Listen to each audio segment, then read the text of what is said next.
Friends, ஃபேப் இட்ஸா for சுவை சமைப்போம் சுவைப்போம். Mohanapriya protein சில்லா. இந்த புரோட்டீன் சில்லாவில் வந்து பார்த்திங்கன்னா ஒரு மிக்ஸி ஜாரில் சோம்பு, பச்சை மிளகாய், இஞ்சி, ஜீரகம் அதை ஊற வச்ச க்ரீன் மூந்தால் அது ஒரு 1 hour 2 hours நீங்கள் ஊற வச்சிட்டிங்கன்னா போதும். இதை வந்து மிக்ஸி ஜாரில் போட்டுடுங்க. தேவையான அளவுக்கு உப்பு, அதாவது 1 டீஸ்பூன் அளவுக்கு உப்பு போட்டுக்கோங்க. இதை அரைச்சிட்டு மாவாக ரெடி பண்ணி எடுத்து வச்சுருக்கோங்க. ஒரு கிண்ணத்தில் போட்டுக்கோங்க.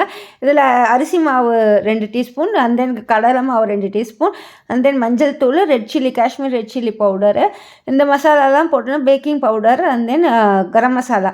இதை வந்து நல்லா மிக்ஸ் பண்ணுவோம். இது டோவை ரெடி பண்ணுவோம். இது நம்ம அடை ஸ்டேஜுக்கு எடுத்துகிட்டு வரணும். இதில் வந்து பார்த்திங்கன்னா நம்மளுக்கு ப்ரோட்டீன்ஸ் நிறைய இருக்குது. மூந்தாலில் நிறைய ப்ரோட்டீன் இருக்குது. அண்ட் தென் வெஜிடபிள்ஸும் குழந்தைங்களுக்கு இந்த மாதிரி போட்டு கொடுத்தா அது நல்லா க்ரன்ச்சியாக இருக்கும். ஸோ சாப்பிட்றதுக்கு ஈஸியாகவும் இருக்கும், நல்லாவும் இருக்கும். Carrot, cabbage, capsicum, and then கொத்தமல்லி தழை இதெல்லாம் போட்டுடுங்க.